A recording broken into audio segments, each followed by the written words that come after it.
Welcome to Adulting on the Spectrum. I'm Andrew, an autistic certified financial planner. I co-run Adulting on the Spectrum with Eileen Lamb. Hey, Eileen. Hey everyone, in this podcast, we want to highlight the real voices of autistic adults, not just inspirational stories, but people like us talking about their day-to-day life. Basically, we want to give a voice to a variety of autistic people. Today, our guest is Anna Czarska. Did I say that right? Czarska, Yay. yeah. Anna is a Dublin-based actress, producer, writer, and director who was born in Poland, currently resides in Ireland. She was raised in California as an only child and has always had an interest in creative pursuits.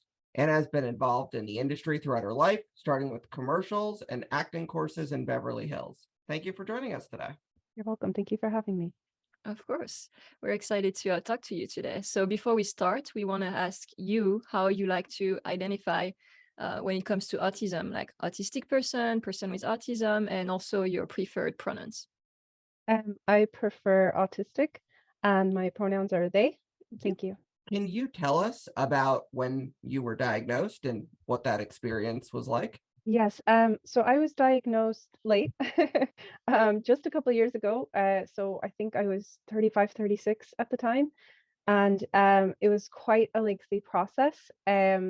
Here in Ireland, like we have a lot of social systems and constructs. I don't know if you know too much about the way that works, but I remember you have to go through your GP, so your doctor, to then go through their services, and then they assign you more services, and it just takes a long time. But I was told through my doctor that so once I was referred, they actually told me that there wasn't any services available in my area for people getting assessed for autism as adults.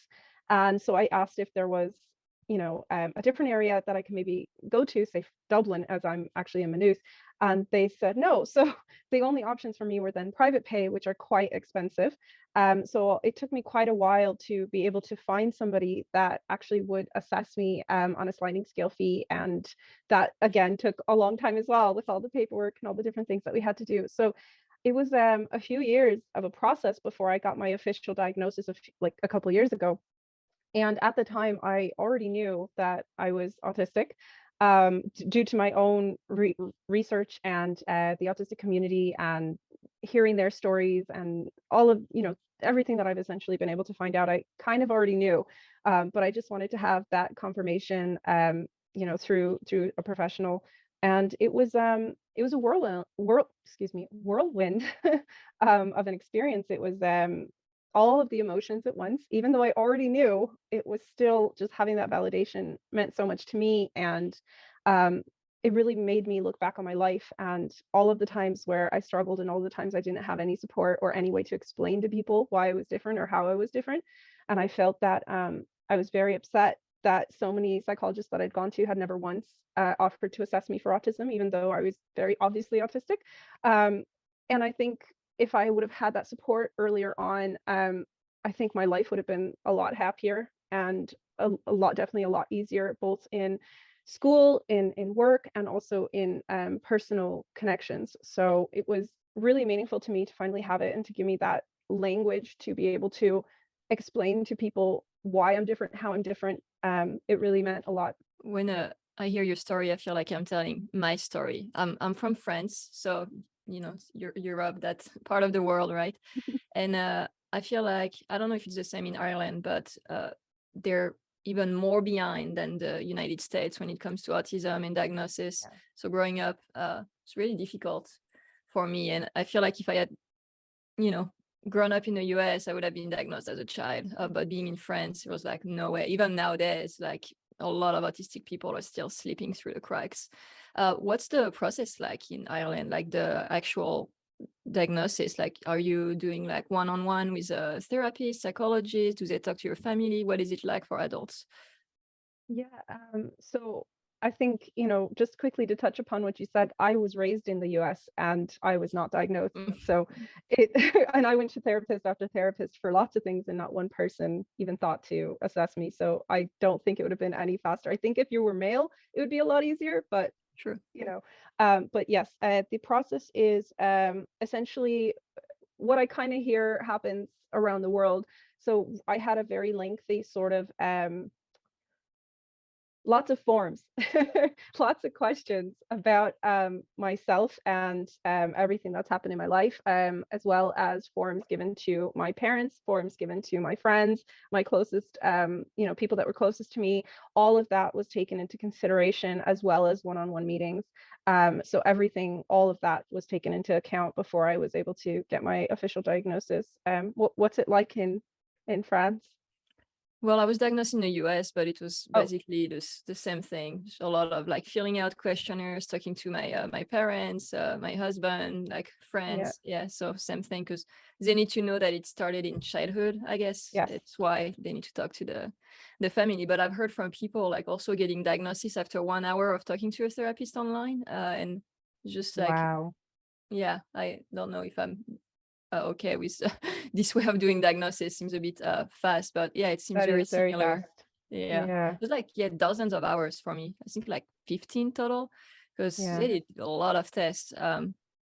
But yeah, it's interesting to hear about how they do it in different part of the world. And I mean, even from doctor to doctor in the same country, you're gonna get different ways of doing it. Exactly, exactly. I think my son is actually going through an assessment process as well, but it's again been very difficult to to even get somebody to actually assess him. It's just there's such a backlog here, I think, in terms of any kind of health or mental health services. It's unfortunate. So you're in Ireland right now, right? That's Correct. right, yes. So can you tell us about your childhood when you came to the USA and what brought you back to Ireland, I guess? Yes, so I was born in Poland, and when I was 3.5, my parents moved to California in the US. And I grew up there, went to school there, but I was raised in sort of like a Eastern European community with Polish and Russian people. So I grew up around Eastern European people. And then after I had my son, when he was 3.5, same as I was, I moved back to Europe, to Ireland. So you know what they say, the apple doesn't fall far from the tree. What was the reason you moved back to Ireland?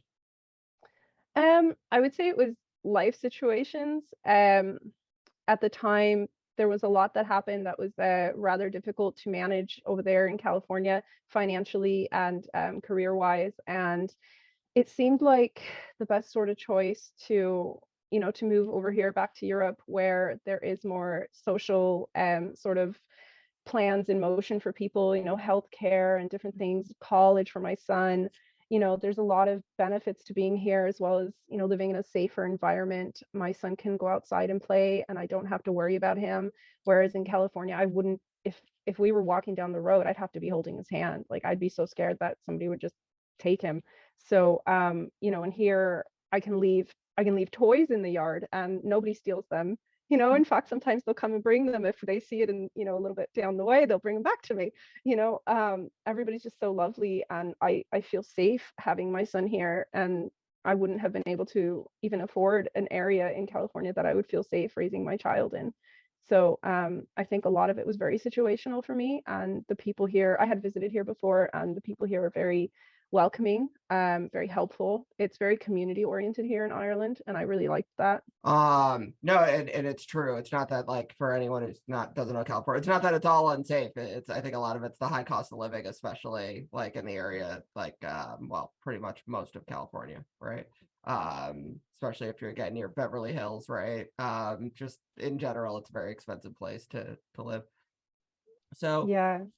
so you claim to be the first openly autistic filmmaker. No, no, wait, sorry. I'm actually not sure where that came from. I'm not probably not the first, but So I am hence one why I of used the probably many. language openly, or you claim to be openly, but okay. So not sure it came from either. I am openly autistic. There are few people that are comfortable being open about their diagnosis. I would say that, but I know that there are many autistic filmmakers, and I know that even in Hollywood, you see more and more people coming out openly as autistic. Not just in the film industry, but all over the world, you're seeing more and more people. Often we're business owners. It seems to be a thing. We seem to work better for ourselves than other people, but but yeah, so I wouldn't say that I'm the first, but definitely one of few.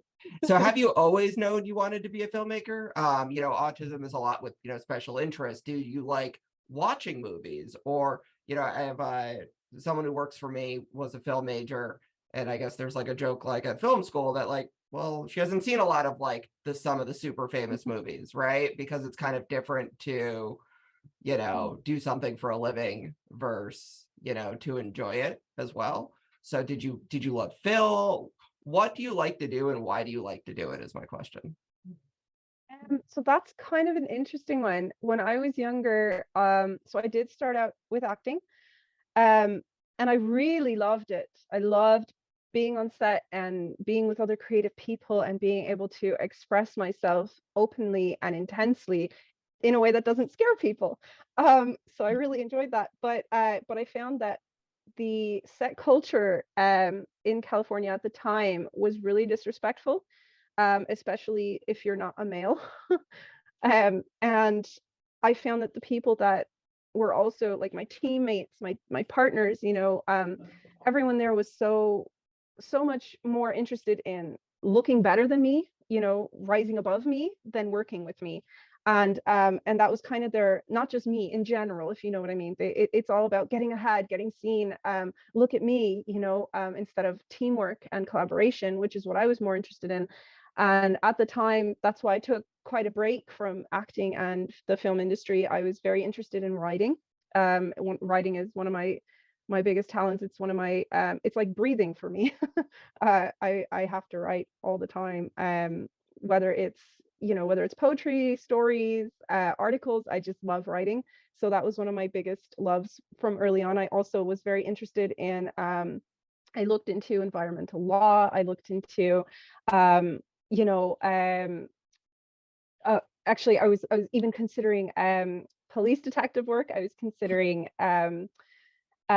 being a forensic accountant. Actually, that was my my started career path before my son came along. But I think what happened was when I moved out here, I had finished my business degree, and I was looking for work in the business sector actually. And I met some people here that said, well, while you're looking, why don't you do some, gigs here for the film industry since you have a background in this? And I said, that's a good idea. So I gave that a go, and it was immediately, I fell back in love immediately. It was the first day I remember being on set, and I knew it was me. It was like the Harry Potter moment, where he gets the wand and it just everything. And they always say, it chooses you, and that's how I felt about the film industry here. I felt like it chose me, and it just sort of became. I wasn't really looking for it, but I realized that I loved it so much, and I became incredibly passionate about it. And kind of like you said, tunnel vision, everything was about film. Everything was so I started really focusing on building my career in a variety of different areas in the film industry. And about almost 5 years ago now, I started my own production company here in Ireland, Sticky Tape Productions. And I found that being a producer, director, really suited my personality, because in both of those roles, you have to be business minded and really understand that aspect of things, but you need to also be creative. And I've always been kind of a mesh of both. So I think it just sort of found me, and it fit. I think it's really what happened. That's nice. Do you think your autism has helped you in any way during your career, or has it made some things more difficult in other ways? Both. Absolutely. I'm sure, as you know yourself, it can be an amazing gift and also a hindrance. I'd say that the way that it's really helped me is in terms of passion and focus and in getting things done. I never quit. So I just, I go and go and go and go until the goal is reached.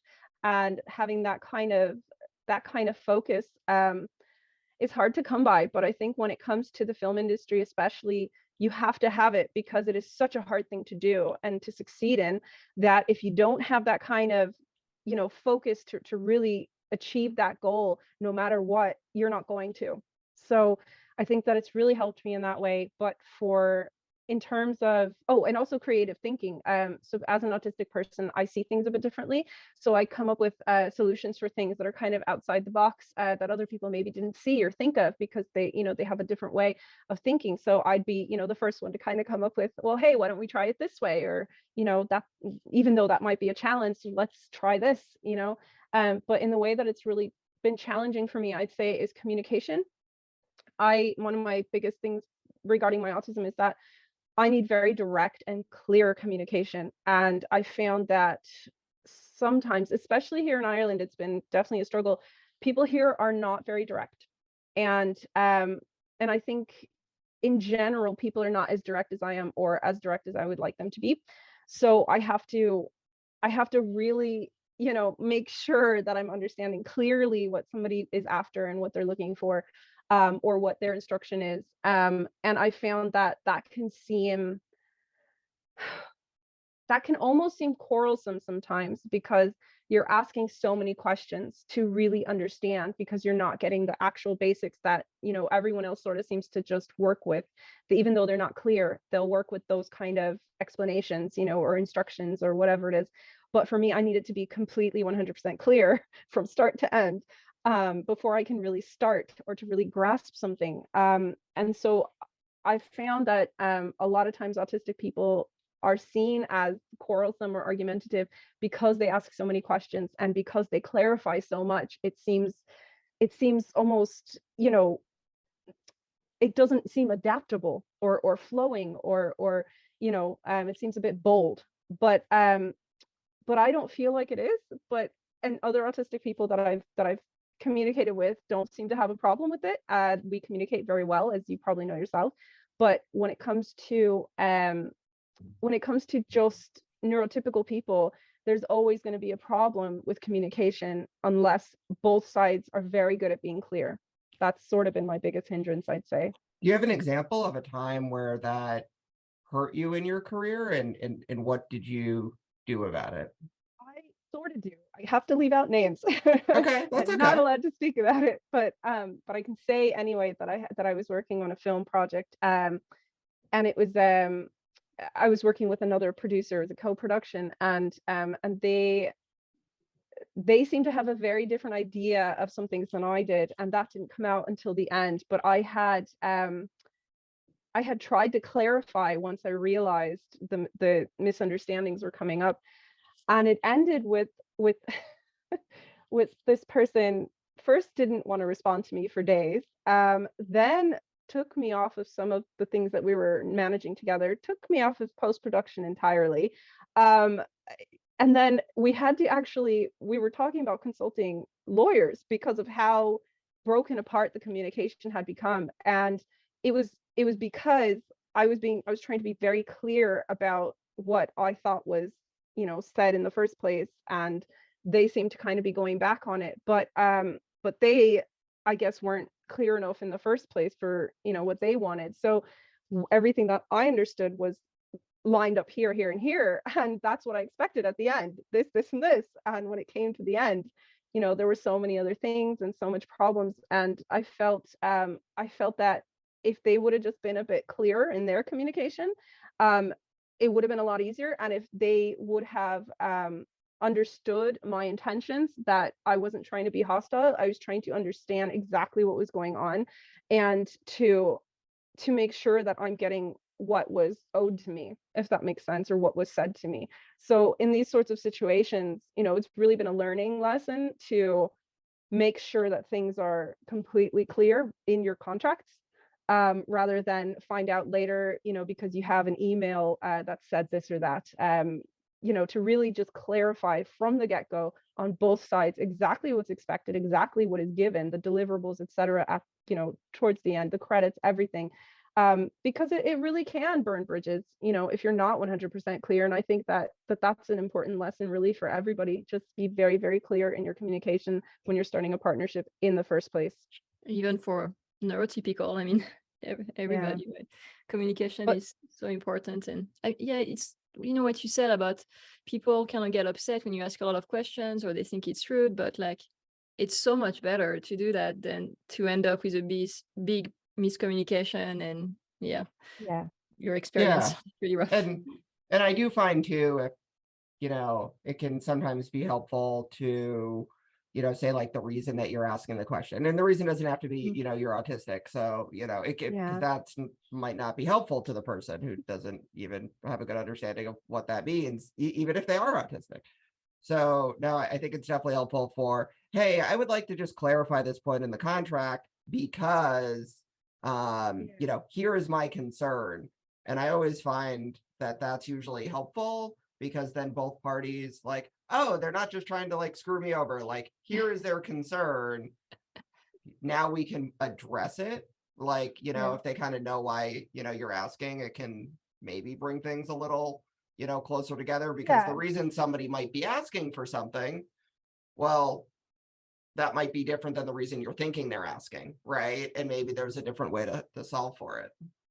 Yeah, absolutely. I think I'm very clear in explaining my intentions in general, but I think that especially here in Ireland, people are not used to people that are very direct. Like I said, in the US, I think it would be a little bit easier. And it's funny because people in the film industry in the US tend to be difficult to work with. They can be more disrespectful, especially if you're not male. Here, there's a better sense of teamwork and a better sense of equality, and people here are just a bit more respectful, no matter what your position is. But I do find that their sort of lack of direct conversation can be difficult because when there's somebody like me who's autistic and needs very direct communication, it can cause a lot of problems when there's a culture difference as well for them being particularly indirect. And I think that causes a lot of problems for me with my autism. Can you tell us about the movie you made, Mildly Different? Yeah, it's a short film. It's about a young woman on the spectrum who struggles with the world around her until the kindness of one person sort of helps her to grow her self-confidence and allows her to sort of do things that she was hesitant to do before in her life to move forward in what she wanted to do. Because I think that all of us, everybody, needs connection, whether you're autistic or not. And I think a lot of the perception is that autistic people shy away from connection, which has not been my experience at all. I think a lot of autistic people that I've known, including myself, actually really crave and want that connection. It's more just that the way that people judge them and perceive them can be a hindrance to finding that connection. And this film it's starring an autistic actress, Jordan Jones. She's an autistic actor, written, directed by myself. A lot of our cast and crew were neurodiverse, not all autistic, but ADHD, OCD, all the different variations. So I was trying to be as inclusive as possible. We had the story was based a lot on my experiences and a lot on the experiences of people who I've met in the past who were autistic in the autistic community. So there was a lot of that in there. And I really wanted to kind of show the world what it's like from our perspective. Because again, like I said, something like connection, somebody wouldn't see how important that actually is and how much that can change our way of going about things, our self-confidence, our self-esteem. And so I felt like this was kind of the, really important in the film and in the story to show what it's like for us from an authentic perspective, and also to show that connection is so vital and important to us as well, which is often misunderstood. And yeah. Do you have a favorite memory to share from during the production of the movie? Yeah, I I really, all of it is I can't think of just one. It's it kind of just, to me, it was years in the making. So it was so important for me to just be able to actually make the film and be there with everybody. And everybody was so supportive. We had such a wonderful cast and crew. And I think just the overall support from everybody on set, and how lovely everybody was, how talented the actors were, and how much they put into the role, as well as the community support that we received was also tremendous and very much appreciated. And I think that really just made it a lovely experience. Whereas obviously there's stress on every set, and there always will be. But I think because everybody really believed in the vision and really wanted to be involved in this project, it kind of made for a really lovely set experience, a lovely team experience, if that makes sense. And I think that's really what I took away from it the most. It was one of the just best gelled teams that I've worked with. So it was really amazing to have that. It seems that there's a lot of controversy every time a movie about autism comes out. Or, you know, how has Mildly Different been received? Very well. We've gotten a lot of comments from autistic people and their families as well as to how moving and touching the story was, and how much they related to it, that they kept seeing things in the movie and going, I do that, I do that, so it was really amazing. So many people in our screenings in the audience were leaving in tears. So I think that was a good thing. And it really meant a lot to me to kind of see the reaction. We did have a little bit of trouble in the start before the film was made, when we were funding the film. Some people are always skeptical as to who's making the film, and is it really something worthwhile, or is it just what they call inspiration porn, which we got, there's a lot of that kind of stuff. So we really had to explain that this is made by autistic people. It's including autistic people in the process. It's, the entire thing is to really show an authentic vision of what it's like to be autistic.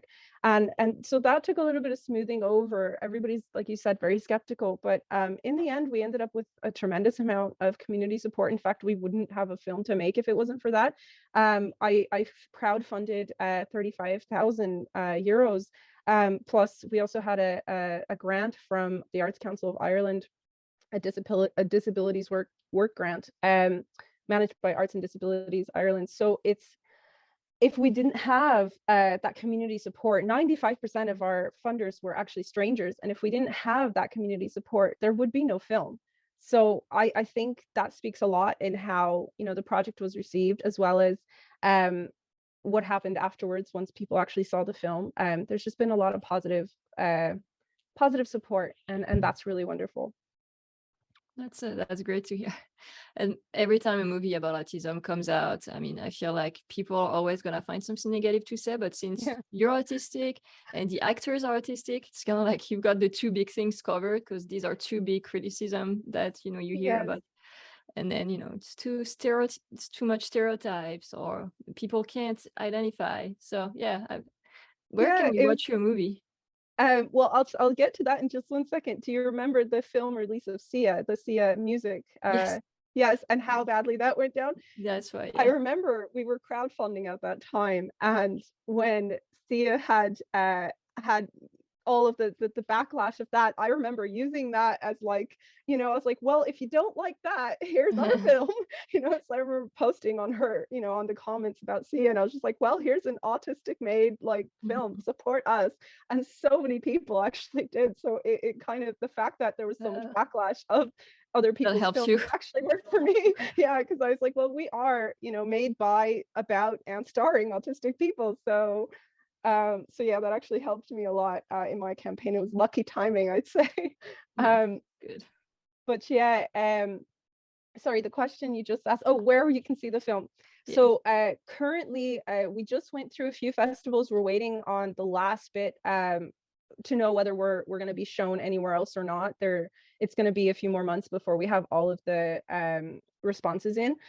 After that, so once we have all of the festival run finished, then we'll be working on distribution. We're looking at possibly putting the film up on Amazon so that everybody around the world can have access to it, as well as sending it out to different organizations and educational facilities to just, if anybody is interested in the film, to show, autistic people or their families, to just kind of get it out there as something that people could use to describe what they're going through, and to understand better what their family and friends are going through, or even just to understand what autism is like, even if, just to understand it. And I think that if we can get as wide of a reach as possible, I think that will be really great.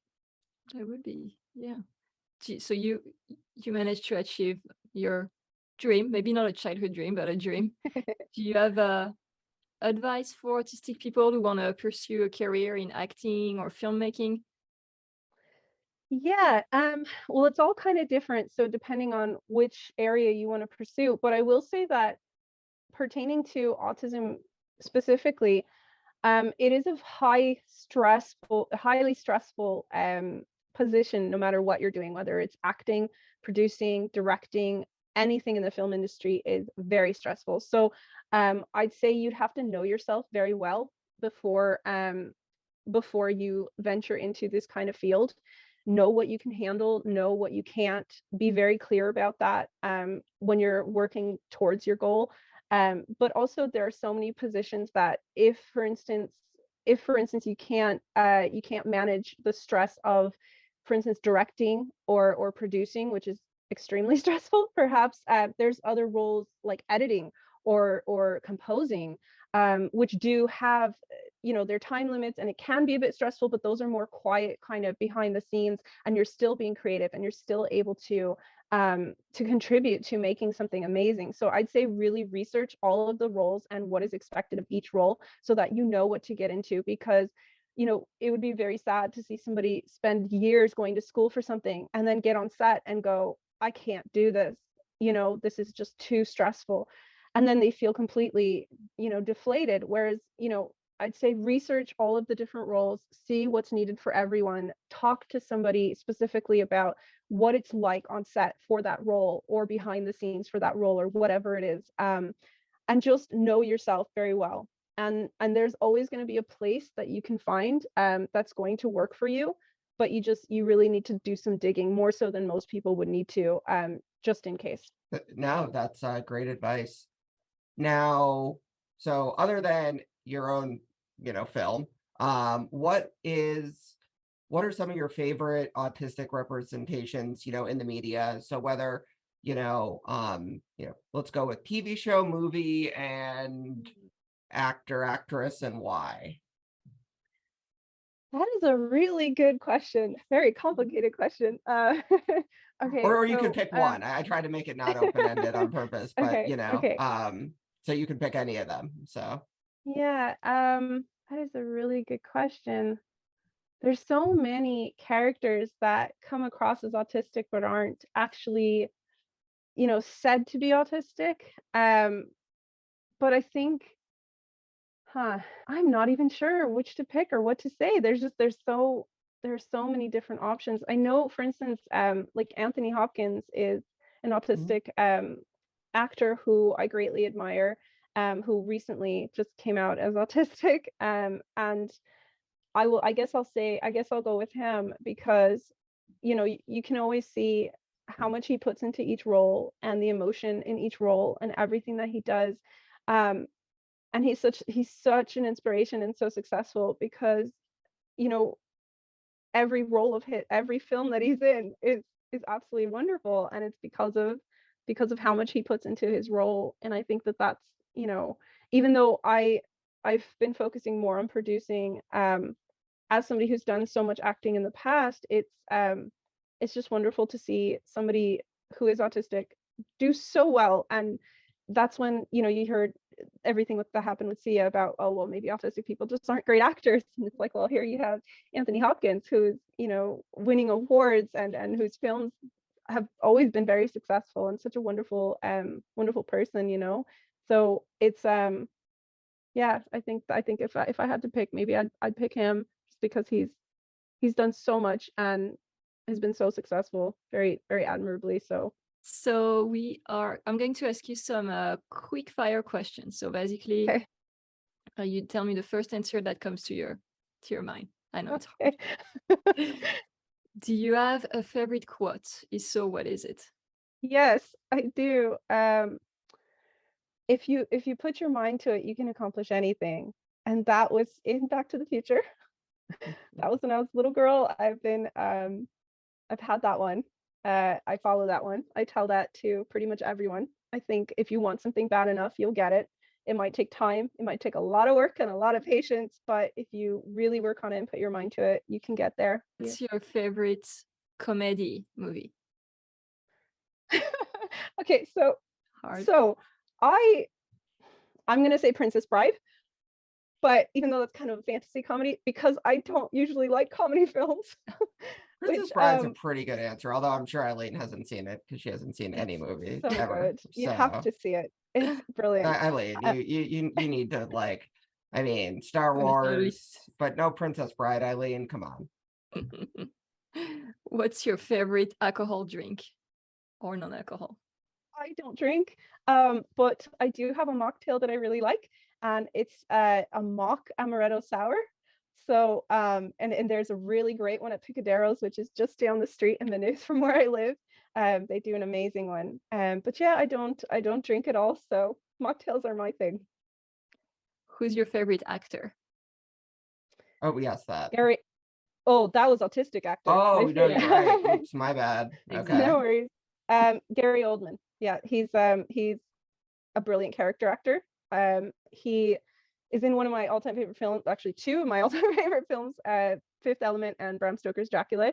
And you can see in every role that he plays, he's an entirely different person. And it takes such skill to convincingly play such different people. I have an immense respect for him, always have.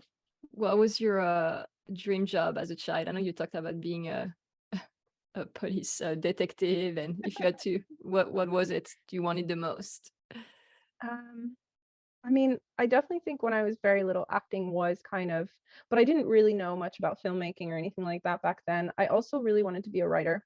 I think was probably the thing that stuck the most, that if I could choose any job at the time when I was little, anything, I think I would have chose writer, even though I know that it was a very difficult thing to get into, which is why I didn't pursue it as strongly. I do write, I do screenwriting, I do other writing as well, but I think being a writer and being a successful writer is very difficult. There's so much competition, and it's very hard to market yourself, to sell your material. So I never went into it in the way that I wanted to, but I think if I had to pick, that would have been my absolute dream job. So I do still get to do it now, but not as full time as maybe I would have wanted as a child. Yeah, I wanted to be a writer too, and I did it. Yeah. That's so amazing. That's so amazing. It's such a hard field to go into. Not screenwriting though. I've tried my hand at screenwriting, and it is so different than the writing I do. Yeah, it's like What do you write? I wrote 2 books. One is, I don't know how you would describe, poetry, self-help, and the other one is more a memoir. And both were published. And yeah, that's why I love the quote, because really it was all about not giving up after getting told nope. I was like, well, you know what? I want this, so I'm gonna keep trying. That's right. So you get it, right?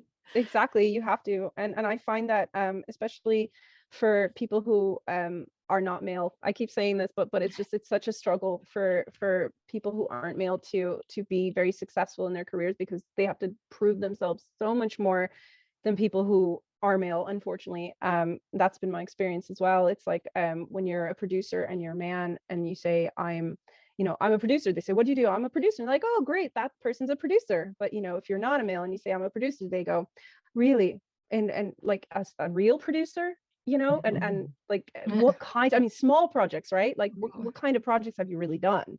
And that's the difference. And I think that, like yourself, you do have to work even harder when you're not male. And it's I have a lot of respect for people like yourself who have made it and who have really stuck by them, the difficulties that they've had to go through and just made it. And that's so amazing. So congratulations for actually getting to your dream job. That is so amazing.